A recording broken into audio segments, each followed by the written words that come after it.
Gongsi. Assalamualaikum warahmatullahi wabarakatuh. Perkenalkan, nama aku Husna Hidayah dengan NIM C1S1230002. Aku berasal dari Prodi Kewirausahaan Fakultas Ekonomi dan Bisnis Universitas Jambi. Kali ini aku akan meresume dari tugas digital marketing yang diampu oleh Bapak dosen Bambang Purnomo SEMM, yaitu tentang resume dari 7 pertemuan mata kuliah digital marketing. Langsung saja di pertemuan utama, yaitu membahas digital marketing, yaitu pentingnya perusahaan digital di era revolusi industri 4.0, di mana data menjadi sumber daya utama meningkat menggantikan minyak.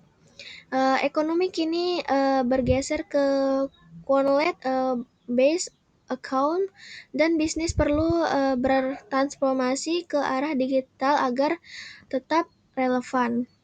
Digital marketing mencakup strategi melalui media sosial, SEO, e-commerce, dan kolaborasi layanan online untuk menjangkau konsumen lebih luas.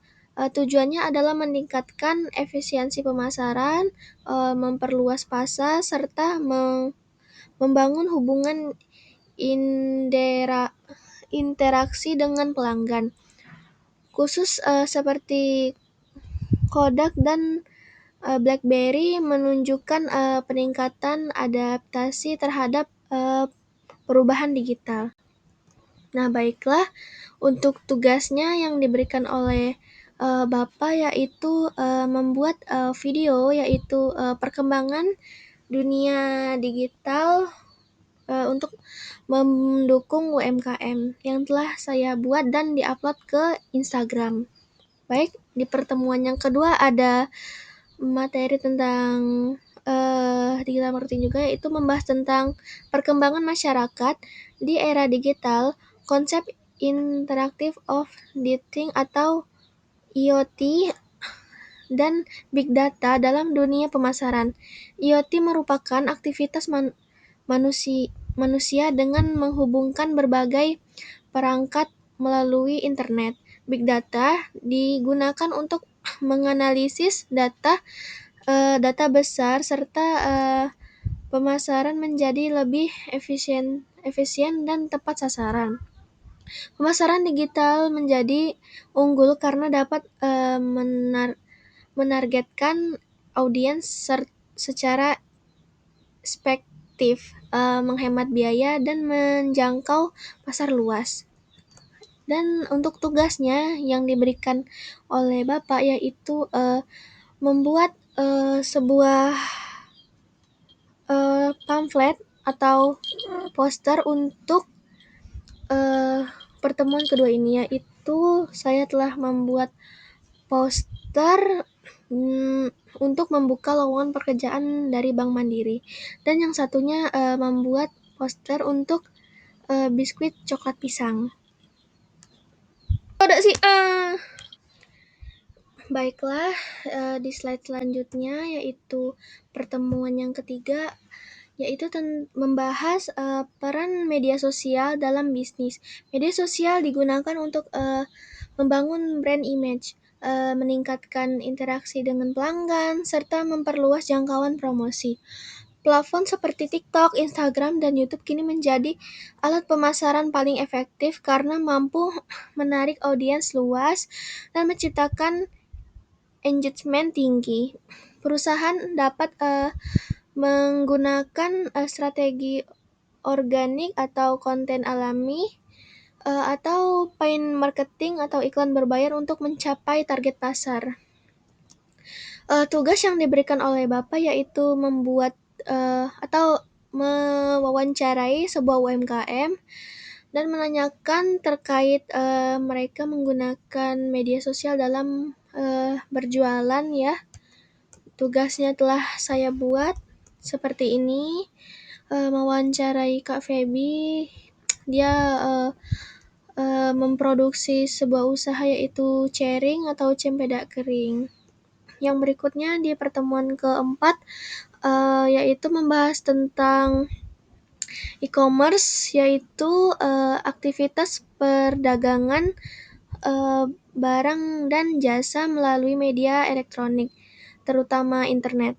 E-commerce melibatkan interaksi antara konsumen, produsen, dan penyedia layanan internet dan perantara digital. Perkembangannya di Indonesia sangat pesat, dengan contoh kasus seperti uh, Marger, Marger Gojek Tokopedia menjadi GoTo, dan akuisisi TikTok terhadap Tokopedia.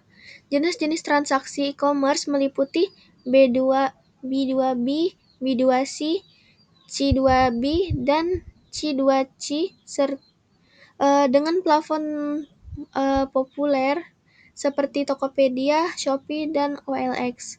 Manfaat e-commerce mencakup kemudahan transaksi, ya. Selanjutnya ada memperluas pasar dan efisiensi biaya. Sedangkan dampak negatifnya meliputi resiko penipuan, dan juga ada pencurian data dan gangguan sistem. Baiklah, dan tugas pertemuan keempat ini yaitu sebelum di pertemuan sebelumnya kita membuat poster untuk lamaran pekerjaan. Yang berikutnya, di tugas selanjutnya ini kami disuruh membuat sebuah CV dan juga surat lamaran bekerja. CV-nya untuk melamar di Bank Indonesia, dan surat lamarannya dan CV-nya itu untuk menjadi apa ya namanya tuh, itulah. Baiklah, selanjutnya ada pertemuan kelima, yaitu membahas website sebagai media penting dalam dunia digital. Website adalah kumpulan halaman yang ditulis dalam bahasa HTML dan diakses melalui internet menggunakan protokol HTTP. Fungsi website antara lain untuk memberikan informasi, memperkenalkan produk, membangun citra merek, dan meningkatkan kepercayaan konsumen. Jenis-jenis website meliputi statis, dinamis, dan interaktif seperti blog, toko online, serta forum diskusi. Website juga berperan besar dalam strategi digital marketing karena menjadi pusat informasi resmi bisnis. Dan untuk tugas pertemuan kelima ini diberikan 2. Yang pertama ada tugas membuat video diupload di YouTube. Di situ kita diberikan seandainya kita diberikan uang senilai 500 juta, usaha apa sih yang bakal kita buat untuk membangun bisnis dari modal tersebut. Dan yang kedua, bagaimana memberikan edukasi manfaatnya mendapatkan cuan dari digital marketing yang diupload di TikTok. Dan ini hasil tugasnya yang telah saya buat. Yang pertama yaitu video yang diupload di YouTube, dan yang kedua video edukasi yang diupload ke TikTok. Baiklah, materi yang keenam yaitu membahas tentang SEO atau Search Engine Optimization, yaitu strategi mengoptimalkan website agar muncul di halaman teratas mesin pencarian seperti Google melalui kata kunci yang relevan. Tujuannya untuk meningkatkan visibilitas traktir pengunjung dan kredibilitas bisnis secara organik tanpa iklan berbayar. Kami juga mempelajari konsep search atau Search Engine Results Page sebagai hasil pencarian yang muncul dari kata kunci pengguna. Untuk tugas ke-6 ini kami juga diberikan 2 tugas, yaitu Membahas analisis SWOT dari PT Toga Mobil Indonesia, dan untuk tugas keduanya yaitu membuat Google Form apa saja untuk menilai kepuasan pelanggan. Dan inilah hasil tugas keenamnya, membuat studi case PT Toga Mobil Indonesia dan membuat Google Form survei kepuasan pelanggan dari TikTok Shop.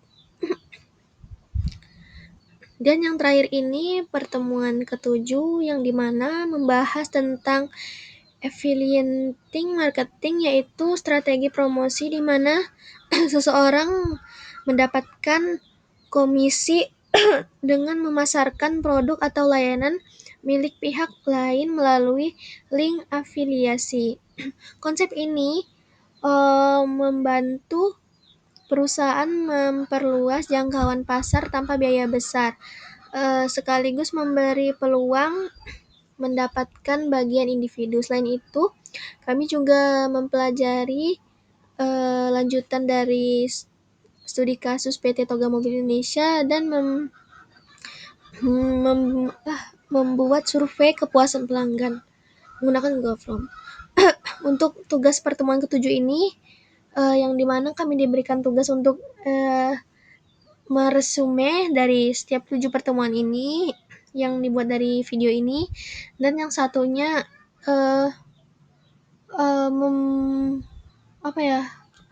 membahas tentang